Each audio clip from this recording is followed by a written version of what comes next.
I didn't go to my twins' wedding. My twin sister Hannah and I used to be inseparable, like those creepy twins you see in horror movies. We wore matching outfits until we were 12 and finished each other's sentences. But somewhere around high school, things got weird. Hannah started getting jealous of everything I did. When I made varsity soccer, she quit JV. When I got accepted to state, she suddenly decided she wanted to go there too, even though she'd been planning on community college. It was like she couldn't handle me having anything that was just mine. The worst part was how our parents handled it. They'd always say stuff like, "You girls need to support each other," whenever I complained about Hannah copying me. But they never said anything when she'd accidentally delete my college application essays or throw out my acceptance letters claiming she thought they were junk mail. Things really exploded when I started dating Caleb junior year. Hannah immediately developed this massive crush on him and would find excuses to hang around whenever he came over. She'd wear my clothes when he was there and laugh super loud at everything he said. It was embarrassing. When Caleb and I broke up after graduation, I found out why. Hannah had been texting him from my phone for weeks, sending him messages about how I thought he was boring, and only dating him because I felt sorry for him. She'd been deleting his responses, so I never saw them. By the time I figured it out, he wouldn't even listen to my side of the story. That's when I decided I was done. I moved 3 hours away for college and barely talked to Hannah except for holidays. I made new friends who actually supported me instead of competing with everything I did. I met my boyfriend Jake there, and for the first time in my life, I felt like I could be myself without someone trying to one-up me constantly. Fast forward 4 years, Hannah's getting married to some guy named Brett she's been dating for like 8 months. The whole engagement was typical Hannah drama. She had to have the biggest ring, the most expensive venue, the works. Our parents were going broke trying to pay for her dream wedding while she threw tantrums about every little detail. When the invitation came, I almost threw it away. But Jake convinced me to go because family is important and maybe Hannah had grown up. I should have trusted my gut. 3 weeks before the wedding, Hannah called me crying. She said Brett's sister had dropped out of being a bridesmaid and begged me to fill in. I felt bad and said yes, even though I knew it was probably a mistake. That's when she told me I'd need to dye my hair brown because her vision was all brunettes and I was the only blonde bridesmaid. I told her absolutely not. I'd just gotten highlights that cost me $300. She started screaming about how I was ruining her special day and how I'd always been jealous of her. She hung up on me. The next day, our mom called. Hannah had told her I refused to be in the wedding because I was jealous she was getting married first. Mom gave me this whole lecture about being supportive and how Hannah had always looked up to me. I tried explaining what really happened, but Mom just said I was being dramatic. Then Hannah started posting all over social media about how hurt she was that her own twin sister was boycotting her wedding. She made herself look like this victim whose mean sister was abandoning her on the most important day of her life. My aunts and cousins started messaging me asking what was wrong with me. The final straw was when Hannah posted a photo of her and Brett with some caption about how they were so blessed to have family who truly supported their love. In the comments, she'd written, "Unlike some people," with a crying emoji. I knew exactly who she was talking about. That night, I called my parents and told them I wasn't coming to the wedding. My mom started crying and my dad called me selfish. They said Hannah was devastated and I was ruining the family. I told them about the hair thing and all the other stuff Hannah had done over the years, but they just said I was holding grudges. The wedding was last Saturday. I turned off my phone and went hiking with Jake instead. When I turned it back on Sunday, I had 47 missed calls and about 100 texts. Apparently, Hannah had a complete meltdown at the reception because I wasn't there. I didn't go to my twins' wedding. And honestly, it was the most peaceful decision I've made in years. My twin sister Hannah and I used to be inseparable. Matching outfits, same laugh, same everything. But as we got older, it stopped being cute. It became exhausting. Every time I achieved something, Hannah had to take it too. When I made varsity soccer, she quit JV. When I got accepted to state, she suddenly wanted to go there too. It wasn't admiration, it was competition. And our parents made it worse. Anytime I complained, they'd say, "She just looks up to you." But deleting my essays and tossing my acceptance letters wasn't admiration. It was sabotage. Then came Caleb, my first boyfriend. He liked that I wasn't loud or dramatic like Hannah. But she couldn't stand it. She'd wear my clothes when he came over, flirt like she was me. After graduation, I found out she'd been texting him from my phone, pretending to be me. By the time I realized it, he was gone. She acted innocent, said she was helping me move on. That's when I was done. I moved 3 hours away, built a life that wasn't tangled with hers, and met Jake, someone calm, kind, and steady. Then came Hannah's wedding. She'd been dating Brett for 8 months and demanded the biggest, flashiest ceremony possible. My parents went broke funding it, but no one dared tell her no. 3 weeks before the wedding, she called crying, begging me to be a bridesmaid. I agreed, stupidly hoping she'd changed. Then she told me I'd have to dye my hair brown so all her bridesmaids matched. I said no. She accused me of being jealous and hung up. Soon, social media lit up. Hannah posted sob stories about how her own twin sister refused to be part of her day. My family called me selfish, so I made my choice. I didn't go. On her wedding day, Jake and I went hiking instead. The quiet felt like peace I hadn't felt in years. Later, I saw 47 missed calls. Turns out, Hannah had a meltdown at the reception because I wasn't there. Story. My wife divorced me, saying she didn't want a broke loser who couldn't work. She had no idea I earned $513,000 a year. Months later, she married my best friend, and when they found out the truth, she turned white as a ghost. Chapter 1. Unemployed and Unwanted. I always believed marriage was about unconditional love, for better or worse. Right. Apparently, worse had a clause in our vows that only my wife interpreted literally. When I was diagnosed with a degenerative disc disease and forced to take medical leave from my high-stress field job, I thought she'd support me through it. But instead of compassion, all I got was contempt. "You just sit around all day," she snapped one morning. "You're not a man anymore, you're just broken." I'd never seen her look at me like that before, like I was something disgusting stuck to her shoe. I didn't argue. I didn't explain that I was working on something quietly behind the scenes. I didn't mention that I'd shifted to remote algorithmic trading and already had 6 figures sitting in a private account because I wanted to see who she really was without the money. And I did. A month later, she served me divorce papers. No drama, no tears, just a cold signature and a final sentence. You can't expect me to stay with a broke loser. What she didn't know is that I'd never been more financially secure in my life. But I said nothing. Just signed, packed up my things, and walked away.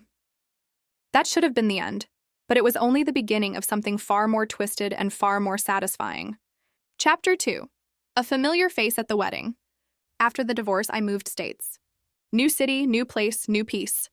No alimony, no shared accounts. We had no kids, so the split was clean. Behind the quiet scenes, my online trading firm was thriving. In just under 6 months, I had made over $513,000, all from the comfort of my apartment. I even hired 2 virtual assistants and upgraded my entire home setup. But none of that mattered. I didn't flaunt a single cent.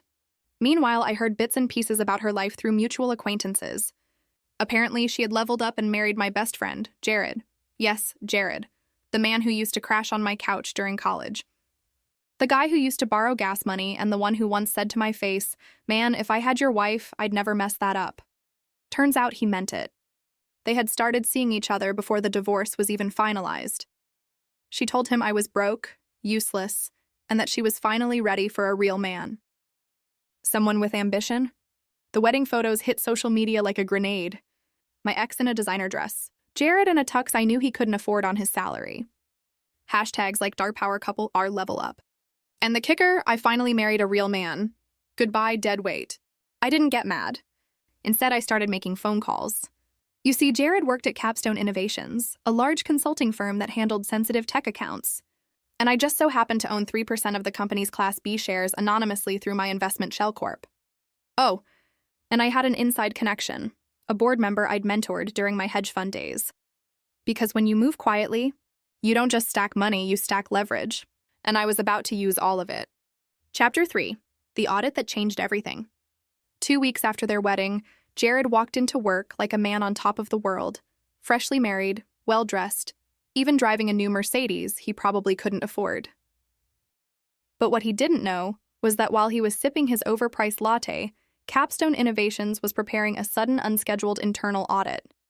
The reason, a whistleblower report, one that flagged unauthorized client data access, inflated expense reports, and misuse of confidential financial projections, all traced back to Jared's login credentials. The audit team moved fast. Because Capstone's clients included major tech startups and a few government subcontractors, any data breach was a major liability. They found just enough smoke to warrant a full security lockdown of Jared's accounts. The IT department locked his laptop, flagged his devices, and called him in for questioning. He was stunned, he stammered. But the final nail was when the senior partner dropped a single sentence during the meeting. Your browsing records and internal access logs were traced to a non-secure home network, the same one registered under your new wife's name. If any of these documents were leaked, you're looking at federal penalties. Jared panicked. He begged for a chance to explain. Claimed it was his wife who needed the data to help him with spreadsheets. Claimed he had done nothing wrong, but Capstone had zero tolerance for this kind of breach. Within 48 hours, Jared was fired. His benefits revoked, his reputation in the consulting industry gone. I didn't need to lift a finger. Just a few quiet words in the right ears. But I wasn't done. Because while Jared was busy updating his resume in panic, my next move was already in motion. My ex-wife had just posted on Facebook, "New beginnings. Jared is the love of my life. I feel so lucky to be taken care of. Can't wait to build our empire together." That empire was already crumbling. And now it was time for her to discover what a real financial hurricane looked like. Chapter 4. When the lies caught up to her after Jared's termination, my ex-wife Melissa still had no clue. She strutted around in designer heels he bought on credit cards, posted Instagram stories bragging about stepping up in life with her power couple lifestyle. What she didn't know was that Jared's income was gone. His accounts were frozen pending investigation, and the repo man was already hunting their new car. Then came the final blow. One of Melissa's friends, an actual friend of mine, casually asked over lunch, "So, what's it like being married to a guy who just got fired in disgrace?" Melissa blinked, confused. "What are you talking about?" "Jared's at work. He's doing well. You haven't checked LinkedIn. The whole consulting circle's talking about it. He was walked out of Capstone. Data breach scandal." By the time Melissa rushed home and confronted Jared, his phone had already been confiscated by Capstone's compliance team. Their savings account overdrawn, her credit cards declined, and the house they were living in, it was rented on a 3-month lease in Jared's ex-girlfriend's name. Melissa screamed. Jared screamed back. The walls of their fantasy crashed down in one glorious explosion. And then, as if on cue, the IRS letter arrived. Turns out Jared had been freelancing under multiple aliases and never filed taxes. Now Melissa, who merged her accounts with his and claimed his income on recent documents, was under joint audit. That same night, she called me crying, begging, apologizing. "You never told me you were making that much. Why didn't you stop me? Why did you let me go?" I stayed silent for a beat, then simply replied, "Because you didn't want a broke loser, remember? Now you've got a real one," and I hung up. But I wasn't done yet, because the final twist wasn't about money. It was about something she held even dearer. Chapter 5. The final twist and the shattering of her illusions. Melissa always prided herself on one thing: image, not love, not trust, but the curated perfection she showed the world. She mocked me publicly when we divorced. Told everyone I was useless, unemployed, emotionally unavailable, even accused me of being jealous of Jared's success. So I decided if reputation was her currency, I'd bankrupt her in front of the same audience she once flaunted. The setup. A month later, a major local charity gala was held. The same elite event Melissa used to drag me to each year like a trophy on a leash. It just so happened that this year's event was sponsored by my new firm, and I was giving the keynote. Word got around. Influencers, executives, socialites, everyone was buzzing. Melissa showed up with Jared, still clinging to the last rags of their crumbling image, unaware of who was on stage, until I walked up to the mic. Her jaw dropped. Jared froze. "Good evening. I'm honored to be standing here tonight, not just as a sponsor, but as someone who knows what it's like to be underestimated, discarded, and to come back stronger." The audience applauded, and then I looked directly at Melissa. Sometimes life gives us betrayal wrapped in a bow, and that betrayal becomes fuel. Fuel to build, to rise, to reclaim the burn. After my speech, Melissa tried to leave early. But before she could disappear, a journalist, one who'd covered our divorce story thanks to her social media antics, stopped her. "Melissa, rumor is you married a millionaire and left your broke ex. Turns out he's now worth 7 figures. Do you feel foolish?" She said nothing, just forced a smile and kept walking. Jared, trailing behind her, phone buzzing with calls from debt collectors. The final message. That night, I sent her one last message, not out of spite, but closure. You traded love for lifestyle, truth for appearances. Now you have neither. I wish you peace, but not my pity. She never replied, but weeks later I heard through the grapevine. Jared left her.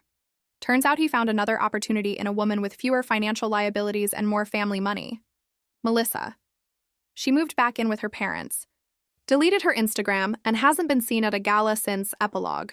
Rebuilt better, unbothered. I didn't just rebuild my life. I upgraded it. Launched my own consulting firm. Bought a beautiful home overlooking the lake. Met someone real. Someone who chose me without the flash. As for Melissa, well, she once said, I don't want a broke loser. Now she's the one broke, and I just keep smiling. Was this revenge perfectly justified, or should the storm have raged harder? Drop your verdict below. I read every single one. Hit like if you crave justice and share this story with someone who needs its fire. Subscribe to Revenge Exposed because here betrayals don't sleep. They hunt their owners. Every shadow hides a reckoning. Every mask breaks and every betrayal is answered. Stay sharp. Stay unbroken. Stay tuned.